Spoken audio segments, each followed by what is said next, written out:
Welcome back to Pennsylvania Outdoor Life on this beautiful setting in a Gamelands parking lot. And I've got to tell you, the reason is DMA 7. Joining me again, welcome back, is Andrea Corman. Andrea, so we have a disease management area really centralized in our viewing area. So what I guess I need to ask you next is, all right, so somebody harvests a deer here, right from the very get-go. What should they do and what can they do to help you guys learn more? So what we definitely want at this point is more samples. So I think we're going to have 10 or 11 head collection bins out around the DMA. You can find all those locations online. You can give us a call. We'll help you find the one closest to you. But we really need your deer head. So all you have to do is basically cut the head off of the deer, make sure the ear tag is still attached, completely filled out, legibly. That's the only way we can track it to you. You'll double bag it and put it in a head bin. We do provide bags at the head bins as well, but it's good to be prepared in case they run out. And all you really do is send it down the chute and we'll kind of take it from there.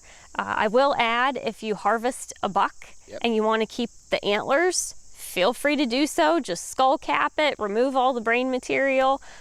Even if you don't want to keep them, we encourage you to do that because they won't fit down the chute sometimes if they still have the antlers attached. But that's really all we need is all your samples. So if you do that and you stick the head down, you sort of have to process it or hold on to it for how long before they get results of whether or not it's CWD? So from the time we enter it into our system, which is basically when we pull the lymph nodes, scan your tag, that's when it gets entered into the system, until the time we get results back is about 2 weeks.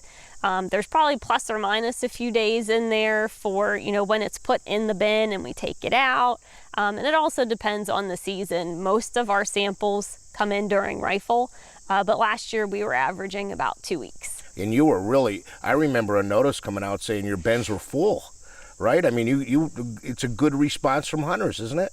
Oh yeah, we've had, I think, I was just looking at last year's data recently, and we had about 11,000 samples. Wow. All right, again, so we're in a new DMA. If somebody sees a deer that's funny, or let me even rephrase that, what should people be looking for in the deer population to maybe help you decide whether or not it's here? So one important thing to keep in mind is this disease has a very long incubation period of 18 to 24 months. That animal will only look sick the last couple months of that. So most of the time, it's going to look completely healthy. That's why I encourage people to test their deer, because it's probably not going to look sick, even if it has CWD. If it does reach that end stage, what it might look like is, like the name says, wasting. So it'll probably be very thin. They tend to stumble because it is a neurological disease. They lose that coordination. There's also excessive drooling, and they really lose their lack of fear of humans. If I see a deer that looks like it has CWD, what do I do? So I would call the region, try to keep your eye on it. If it is during hunting season, you can harvest that deer if you have the appropriate tag, call it into the region, and they can give you a replacement tag because it would be considered unfit for consumption. If it's outside the hunting season, you can still call the region. They will likely come dispatch the animal and we'll test it. So the important thing is leave the parts where you shot them, in the general county, in the area, in the DMA. Leave whatever parts you're not eating there and wait for 2 weeks to get your results before you eat that deer. Yeah, you can also dispose of those parts in your household trash that goes to a lined landfill as well. That way, if it is positive, we're not leaving that out on the landscape. But mostly the takeaway is don't take those parts outside the DMA. This is a hard thing for hunters to think about. We drive by fields, and even coming here, deer everywhere. They look so healthy. The bucks look so majestic. The population is very, very, in general, large and healthy. And we have this disease that's in there that's making them second guess it. What are you hearing from hunters out there? Are they concerned? Are they worried? It really depends on the part of the state.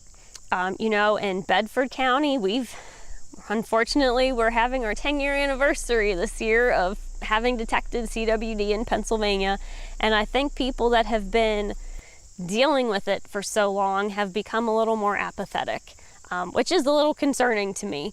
But in new areas like DMA 7, people are extremely concerned. They want to know what we're doing about it, what can they do to help, what does this mean for their future of hunting, and can they feed it to their kids? There's a lot of questions. There are a lot of questions. The question is, so you found it in a facility, one deer. Let's say that deer is now no longer there, it's dispatched. How long before, if no other ones are detected, how long before DMA 7 is no longer? So the way our response plan is written now is it would be 5 years. So and that's what happened with DMA 1, is we had one captive facility, went 5 years, we increased sampling, increased harvest, didn't find anything, and that DMA was dissolved. So you've put pretty much a really good website together, a web page together, a lot of questions being answered, a lot of graphics. If somebody wants to sit and really read about it and learn more, what's the best way to do that? I would say certainly our website, and it can be a little confusing. We have our main CWD page, but you'll see a graphic at the top that says click here, and that actually takes you to our story map, which is a lot more user-friendly than our regular website. So it has, that animated map showing you the progression of the disease. There's tabs for information hunters need to know. They can find headbin locations, cooperating processors, what are the regulations I need to know, and even just all the basic information of what is CWD. Excellent. And there is one big outreach coming up here, right, this week? Yes. Out in DMA 7. Where is that? Yes. So that is going to be on September 29th. And it is at the Pennsdale Trinity United Methodist Church in Muncie. So the region is hosting it. They'll be there to answer questions. I will actually be there as well.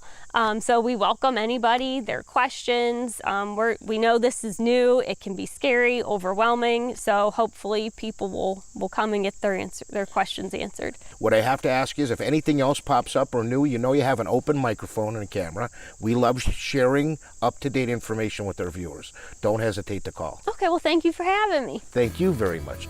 And of course, there's going to be much more of Pennsylvania Outdoor Life right after we take a short break.